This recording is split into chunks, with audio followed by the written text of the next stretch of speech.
over the last couple of months we've been getting quite a few emails and Facebook messages about questions about paddling products on the market, that sort of thing. One that's come up quite a few times is paddles and paddle constructions. A lot of people not knowing what paddle construction is best for them and what paddle they're looking for in that construction. So we realised actually it's a bit of a minefield because you've basically got 5 paddle constructions. You've got aluminium paddles, then you've got glass fibre paddles, then you've got glass carbon paddles, and then wood paddles. So there's 5 in there. There's 3 main ones that you're mainly going to see, and that's mainly aluminium, glass fibre and carbon. So what we're going to do is I'm going to talk you through. We've gone to the warehouse, we've got a load, we get sent so much kit to test and use all the time. Some of the stuff is our own paddles, some of the stuff has been sent to us to test. So we've taken a few different paddles and I'm going to run through the difference of construction only between the paddles. I'm not going to look at the brands so much, just the constructions. Okay, so we're going to start at the cheaper end, the basic end. So straight away, basic end, most people know aluminium. So aluminium paddles. So we've got a couple here. We've got one from Red Paddle Co and one from Quattro. Now I think aluminium paddles are, you probably know who aluminium paddles are aimed at. They're aimed at entry-level paddling, really. Entry-level, or somebody who wants a very hard-wearing paddle, maybe somebody who wants to go whitewater paddling, that sort of stuff. But even at the whiteboard paddling, some lower entry-level into whiteboard paddling. This comes down to a few things. One, aluminium isn't that stiff. It does flex and bend, which isn't a bad thing for paddling. You don't always want a stiff paddle. So they do flex and bend. 2, the blades themselves, all the blades on aluminium paddles are made of plastic. They're not made of aluminium. If they're made of aluminium, you'd have a lethal weapon on your hands, right? So they're all made of plastic.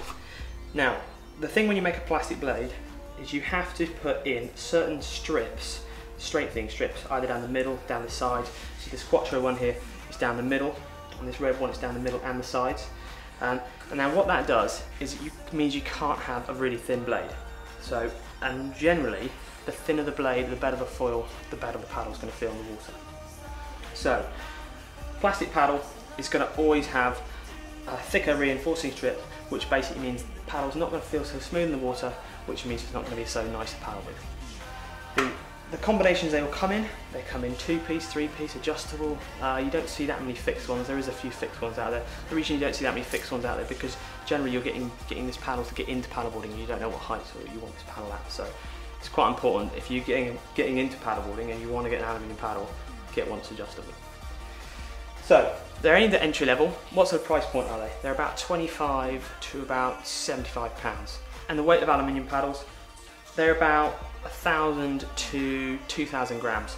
So they are pretty much the heaviest paddle on the market. As far as the difference is concerned between brands, they do vary slightly, but I always think an aluminium paddle is an aluminium paddle. The aluminium shaft themselves, I can't really tell the difference between one aluminium shaft and another aluminium shaft. I'm sure somebody will tell me there's a different grade of aluminium, but when I'm paddling them, they pretty much all feel the same. The blade shapes vary slightly, but an aluminium paddle is a very good first-time paddle to get you into paddleboarding for a cheap price. Glass fibre paddles is the biggest market going.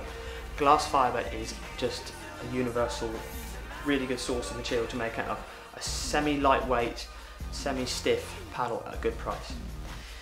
So every brand pretty much on the market has got an aluminium paddle on the market and pretty much got a glass paddle on the market.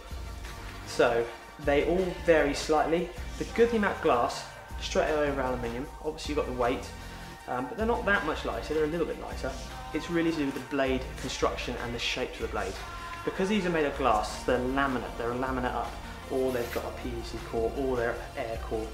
They can be a lot stiffer and a lot stronger than the plastic on the aluminium blade, but you can get away with the thickness. So straight away you can have a nice paddle, a glass fibre paddle, that almost has the same paddle like these Starboard ones. This Enduro paddle has the same paddle head, paddle blade as their full carbon ones. So you can go along and get yourself a nice, lighter, slightly stiffer paddle, but it's got a really good blade on it. So let's say the glass paddles they're also glass and stiffer, but they're also the first step into good blade shapes that are going to really progress your paddling and take you on. Price points, glass fibre paddles are about 155. This one starts at some about 130 to about 250. So there's a wide price range there, but they're cheaper than carbon, They're a lot better than aluminium, and they're a really good price point. And weight wise, they're about 800 to 1500 grams. So you're looking at something like that. So moving away from the glass paddles, it's a bit of a tricky area, this one. It's glass carbon. Now, it can be a really good compromise to look at if you don't want to go full carbon for the price and you don't want to go down the glass route.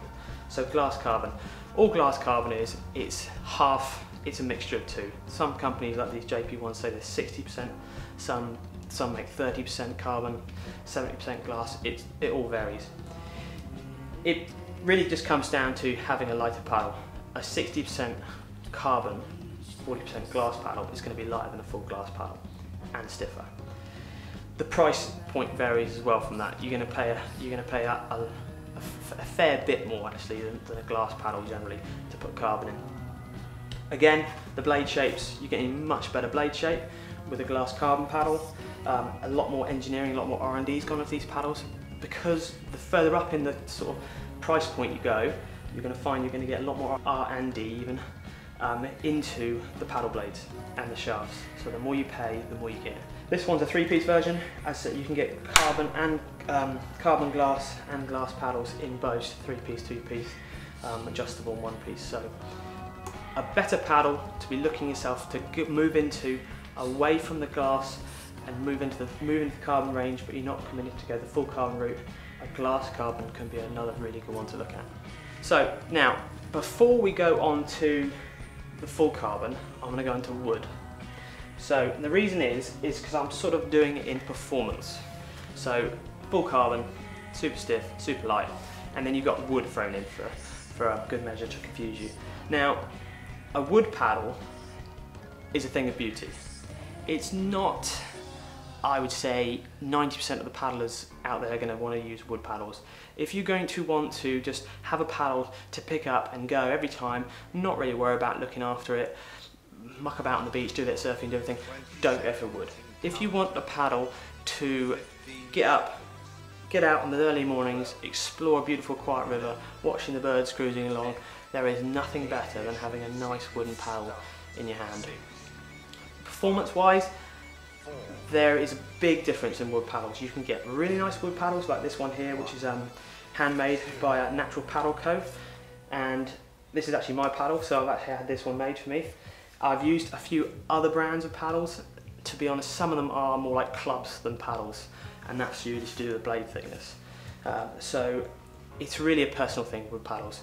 If you want a wood paddle, if you're somebody who's just saying, I don't want to cruise down the river, I'm not interested in racing, I'm not interested in surfing, I just want to maybe go fishing, cruise down the river, just really take it easy, I'm going to have one board probably for the rest of my life, get one of these, look after it, and you'll always have lots of fun just cruising along. So that's a wood paddle.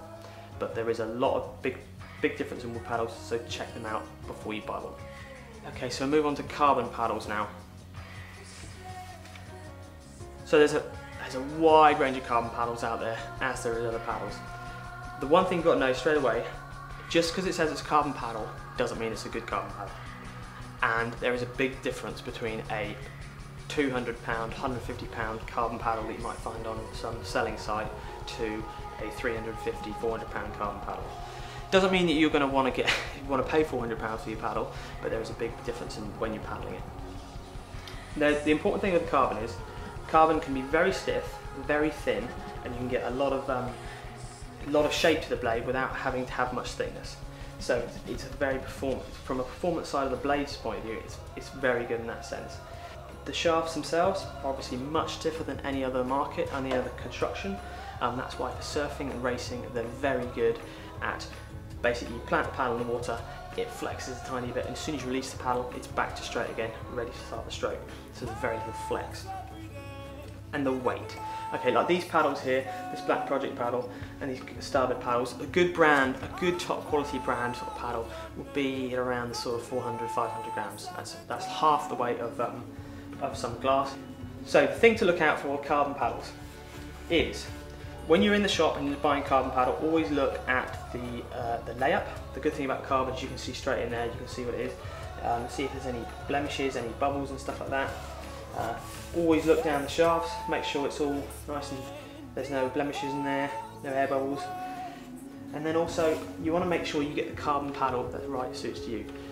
The black project, this paddle, for instance, this black project Epic Pro 995, this one, is vastly different shapes to this Starboard Enduro, okay? So, because carbon, you can get more shape out of the blades, and you can put more shape in them, paddles can vary very different. If they're going to have more scoop at the end, you're going to have a bit more, it's going to be a lot more forgiving.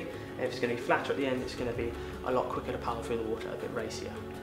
So when you're looking at carbon paddles, you're looking at a top end paddle that is going to suit you. If you just want to cruise down the river, it will suit you and it will do that job, but also it's going to suit you to go down that sort of specific route, that surfing, that racing route, and have a light paddle that's very responsive. So price points of carbons, as I said, they're about £200 to about £350, and there is some slightly more than that.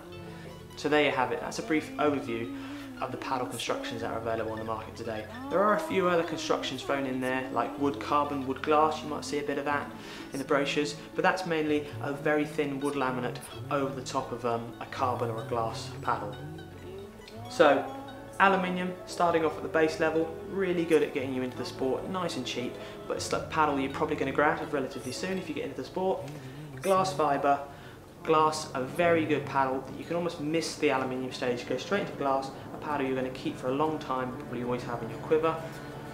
Wood paddle, a thing of beauty, something that's really something nice to have as an extra paddle, to be honest, or a paddle that if you're just saying, I'm just going to cruise and just enjoy myself and relax and have fun, have a look at a wood paddle, but make sure you try one first or see one in the flesh. Carbon blades, carbon paddles, by far the best paddles in the market for performance, really stiff in the shaft, really good blade shapes, a lot of different variety of blade shapes to look at to get every paddler's need on the water. So there you go. I hope you found this interesting and informative, and I'm Reuben from SUPboarder, and I'll see you next time.